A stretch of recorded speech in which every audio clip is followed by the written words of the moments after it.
Well, welcome to the podcast. My name is Father Bill W. I'm an Episcopal priest living here in Austin, Texas, and just celebrated 48 years in recovery.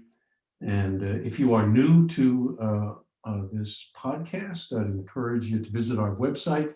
It's called Two-Way Prayer, and it teaches a practice of prayer that they did in the Oxford group and early AA, and somehow it got lost when we transitioned from the Oxford group into the fellowship. I also encourage you to attend one of our workshops. I'm doing those on the second Saturday of each month now through June. And if you will write me at two-way prayer, TWO, two-way prayer at gmail.com, I will be happy to send you a flyer and the handouts that we use for that. We are close now to finishing up our series. I think it's been pretty interesting. It certainly has been for me to interview people from all around the world who are have somehow merged a spiritual practice, faith tradition with their 12-step recovery. And that was sort of the focus for the series. And my guest today is Kevin G.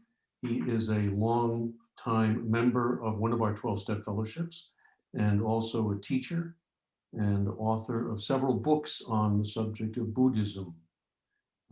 His probably most popular book is One Breath at a Time, Buddhism and the 12 Steps, really helpful for understanding the link. And I think you'll see that as we go through this episode, the tremendous overlap between 12-step philosophy and practice, and how Buddhist practice can really be helpful with that. He's also one of the founders of the Buddhist Recovery Network, and I will put a link to that. They have meetings around the country where you can attend and explore this in greater depth.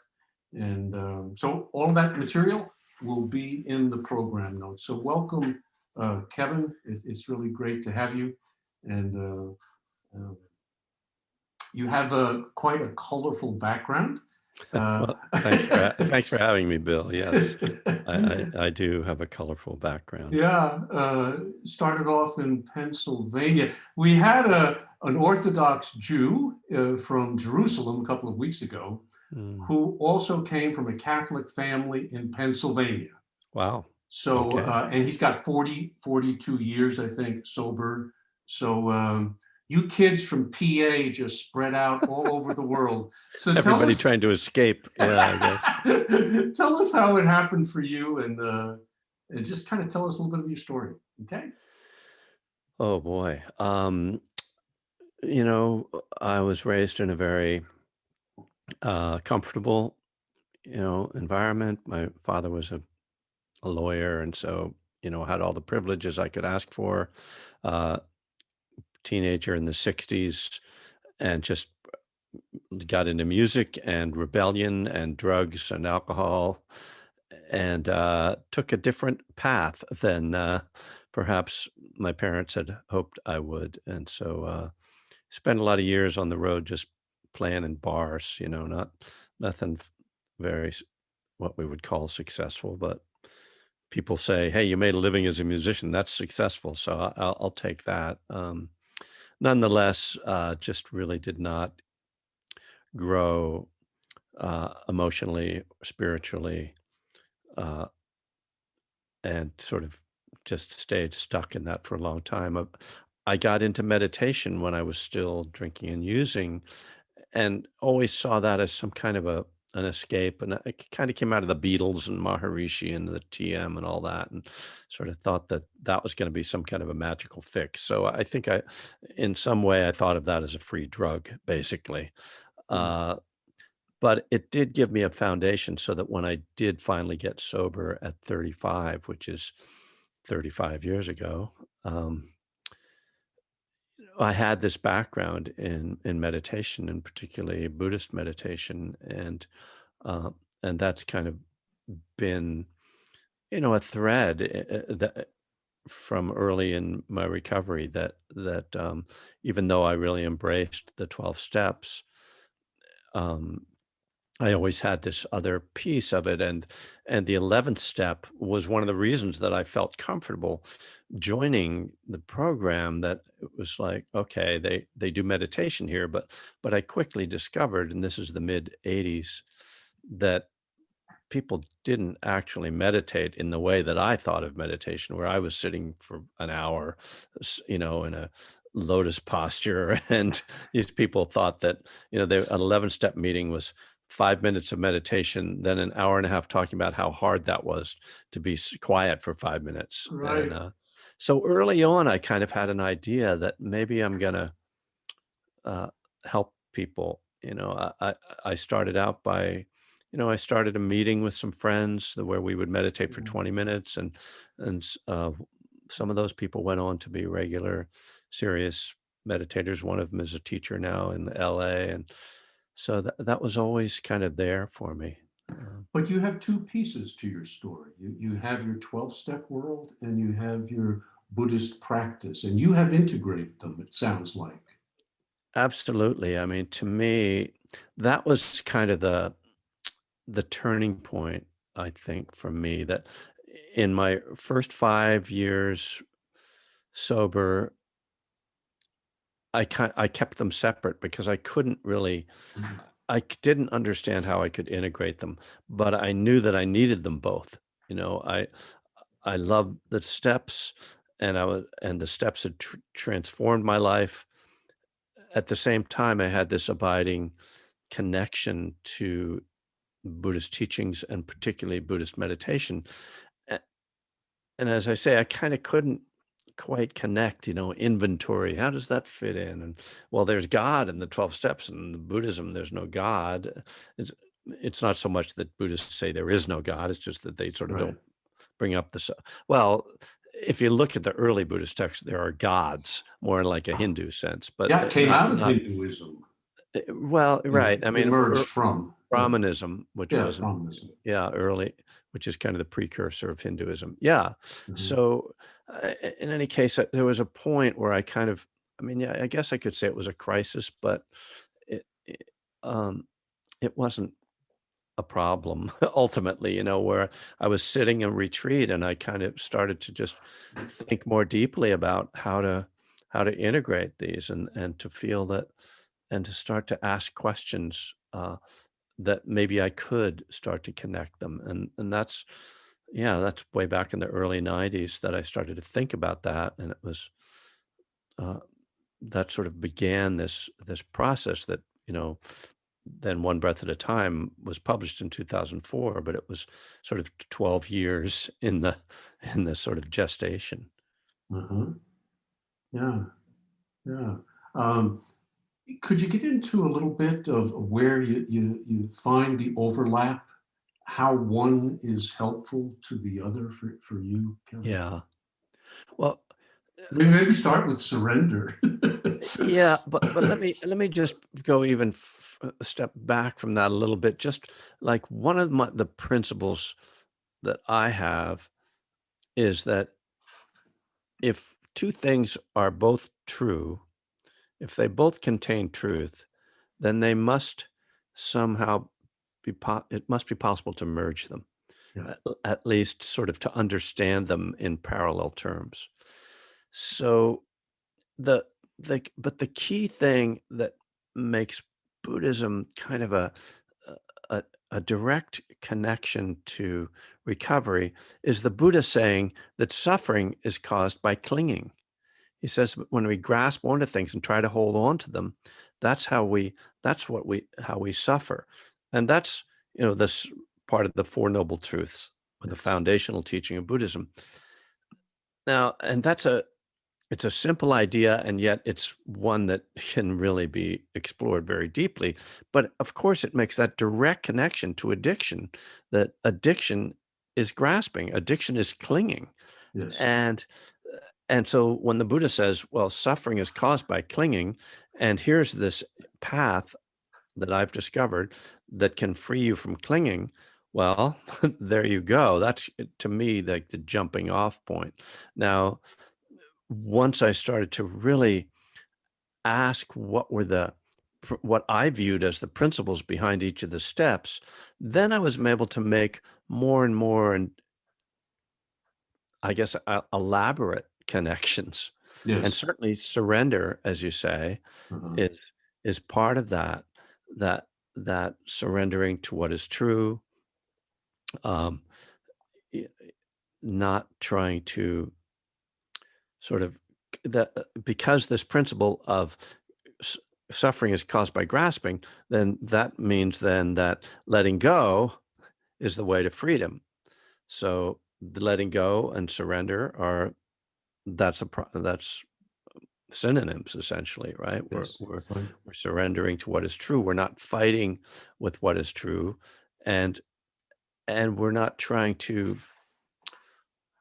hold on to things that are ultimately not satisfying, that don't have the real answers for us. And of course that's the human, that's what humans do, is we chase after solutions Yeah. and answers. And the Buddha kind of says, well, every time you're chasing after something, the chasing itself is causing suffering in you. Mhm. It becomes this really like almost mirror where you have to kind of look back at what is the energy that's driving or behind each action, the impulse, and start to see how much of what we do is driven by a sense of it's not okay. The things are not all right the way they are. They need to be different from the way they are. And that constant struggle to fix things, to control things, it This is just a creates this constant sense of lack. he had a tremendous the Buddha had a tremendous awareness of the depth of the human ego. Yeah, that's right. And it's just amazing when I read. I mean, it's pre. Tell us a little bit about the Buddha himself, if you could. Just Yeah. his story is our story in a number of ways. It is, it really is, and it's so interesting. I think it really connects particularly with modern materialist culture because it was is I don't know your age, but I think we're roughly the same generation, that, you know, the in the 50s and 60s, as America became so wealthy, my generation kind of got to a point where we said, money and materialism, that's not that's not the answer, and that was the Buddha's story. He was raised in privilege, kind of a prince of a minor, you know, country, or hardly even more like a state in northern India in 500 BC. And he's raised to succeed his father as the leader of this, you know, state, and so they call him a prince, Prince Siddhartha, and he has this realization that all the pleasure, all the comfort, all the money, all the sex, I mean, there's a lot of implication that he had kind of a harem, Mm. and that that that just really wasn't an answer, and that he realizes, eventually I'm just going to get old and sick and die, and what am I going to have to show for that? All of this is empty. And so, as spiritual seekers in time immemorial have, he set out on this journey to find what was true, and he practiced with different teachers who showed him different meditation practices, and he would get into these great bliss states, but then the bell would ring and he was like, well, that's over now, like that's not an answer. And he was insistent on finding what he wanted was the ultimate answer, the ultimate answer for suffering, to how to end it. I mean, he almost starved himself to death and using ascetic practices, which were very common at that time. And still we see in different traditions, particularly Hinduism, there are some of these ascetic practices that, going around naked, eating one grain of rice a day, and as I say, almost killed himself and realized, well, that doesn't work either. So he realizes his great part of his awakening, is to what he calls the middle way, which is Mhm. that, seeking pleasure is not an answer, but also just penance or suffering, self-flagellation isn't an answer either. And we see that again, not just in those religions, but in Right. other historical religions. Uh-huh. Yeah. And Smith, in his book on the world's religions and Buddhism, uh, kind of goes back and forth. Is Buddhism really a religion? Mhm. In some ways, yes. In some ways, no. Could you speak to that? Because I know many Christians and Jews who practice Buddhism, Yeah. and it's tremendously helpful and not a contradiction in any way. No, it's not. I mean, it's possible to find contradictions if you want to. I'll say that. Okay, we can always But do that. yes, but yes, it's difficult. I remember looking up religions in my dictionary sometime in the last decade, and it immediately referring to God. So sort of saying, okay, well, that's not what Buddhism is offering. Yeah, it's questionable. I think if you get down to the way Buddhist monks live and their belief system, particularly in reincarnation, that you start to get into more of a religious type of uh, framework. That's uh, and, and this. I mean, in a way, I think of religion. What seems to characterize religion in some way is that you're expected to believe things that aren't provable, Mhm. Yeah. faith, in other words, and there is faith in Buddhism, but most of the faith is directed towards faith in taking the next action. Faith, basically faith in the law of karma, the law of cause and effect, Mhm. uh, and and that's, again, not really religious, right? Is the cause No, and effect is scientific, we would consider it. right. It's more of a law of physics, but as it's characterized in Buddhism, it has a deeper implication than just taking, physical action. That is, the karma then operates on a mental level, that your thoughts lead to, not that by thinking about something, I think about having a Tesla and it appears in my driveway, but that when you have the thought that I want a Tesla, that then sends you to the Tesla store to buy the Tesla. So the thoughts always precede all the actions. Mhm. And that then thoughts then have a karmic effect. There is an effect that is caused by thoughts. Mhm. So the, So paying attention to yes, them becomes right. extremely important. Thank you. You helped me come back from that tangent there. Well, No, this is the essence, right? So getting back to, as you said, people of different religions being interested in Buddhism, uh, one of the ways I've heard Buddhism characterized, or Buddhist meditation, as the best technology, best meditative technology, sort of, that's been created. And that's what primarily people are drawn to, that meditative technology, that these tools for looking at the mind. And just as you said, when we look at the mind, we start to see how we create our lives. What are the beliefs that I have about myself, about others? What are the right. biases? What are the delusions? What are the lies that I tell myself? And what is the wisdom that I have? Yes. What is the truth that I understand inherently? Um, and that's what's beautiful. One of my teachers famously said, if you want to understand your mind, sit down and watch it. Oh, it makes sense, very simple.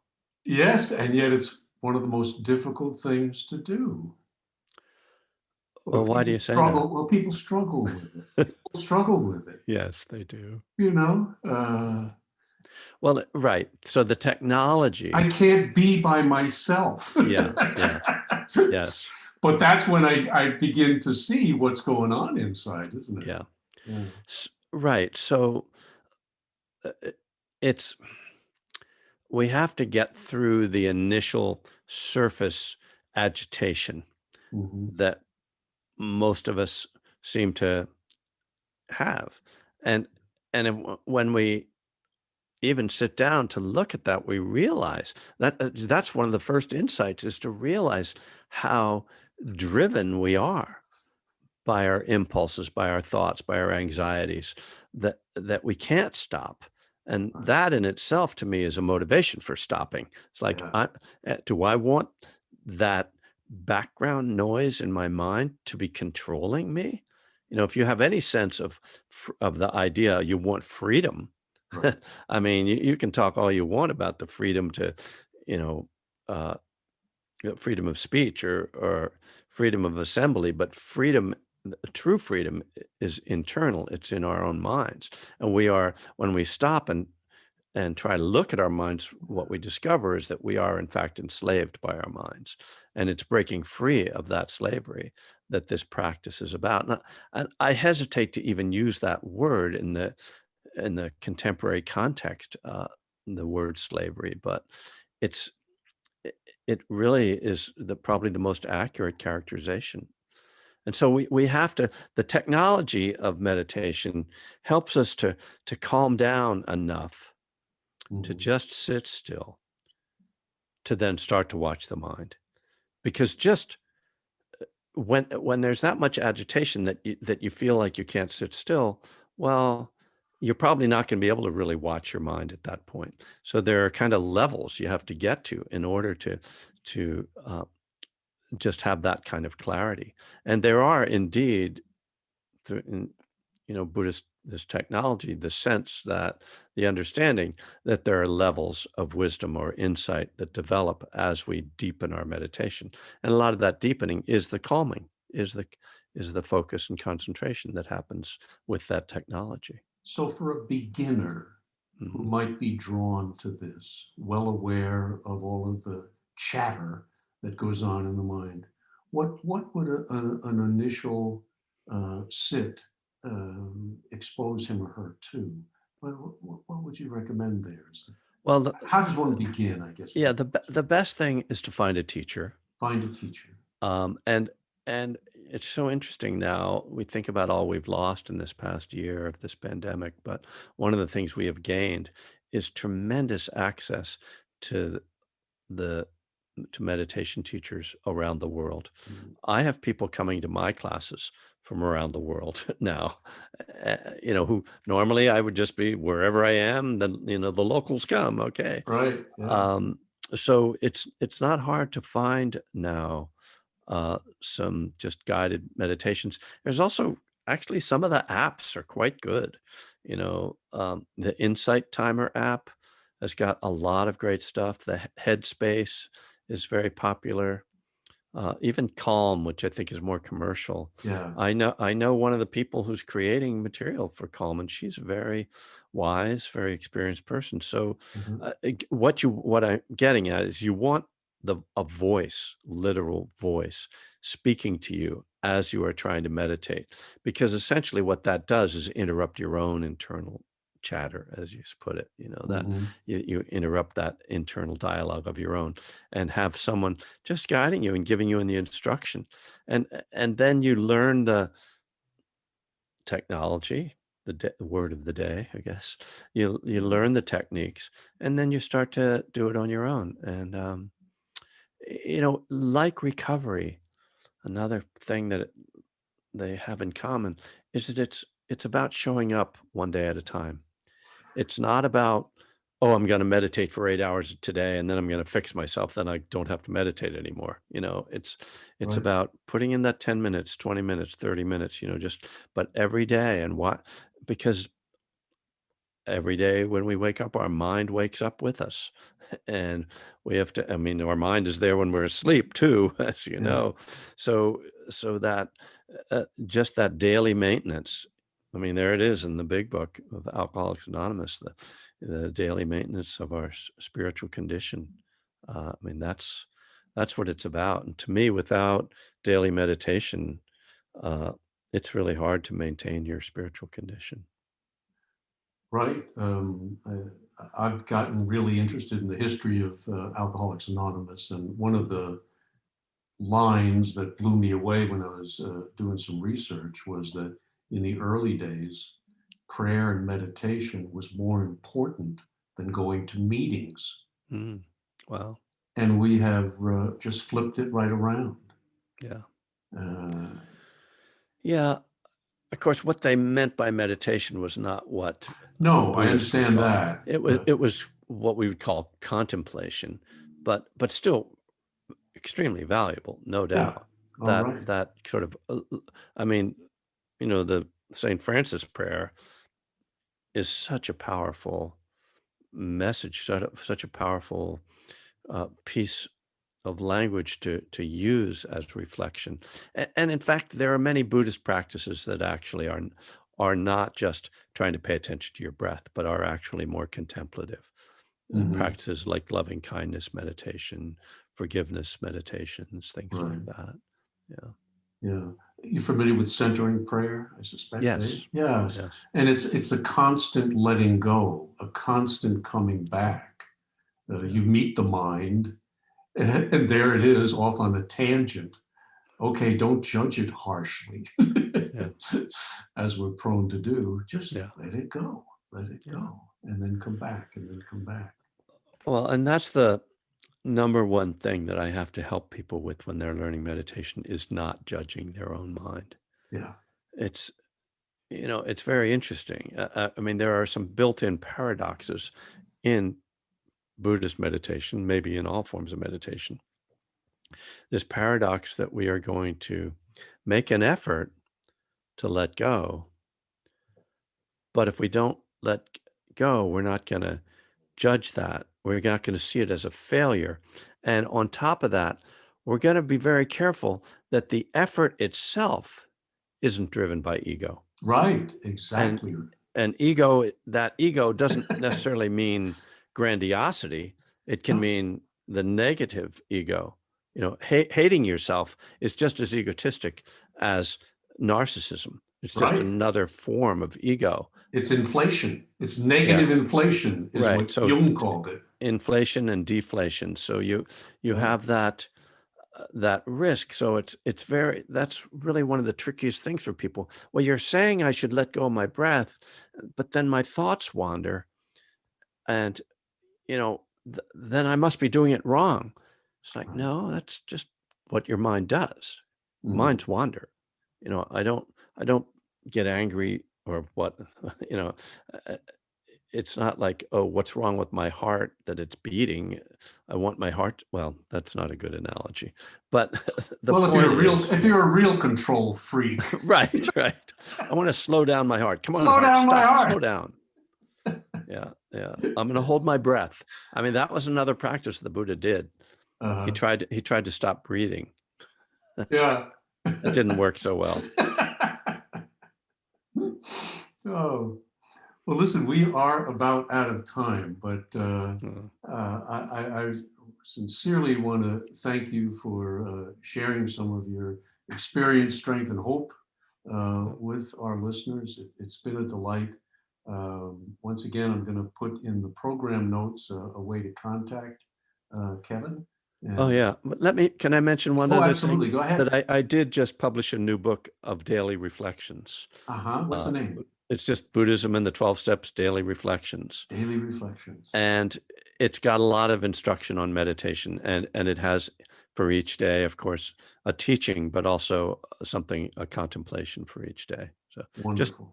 in the traditional form Yeah. that we're so familiar with. Yeah, I Yeah. wanted to add that to the literature out there. Wonderful. I had an experience the other day. I was reading my scripture, my Bible. That's part of my quiet time in the morning.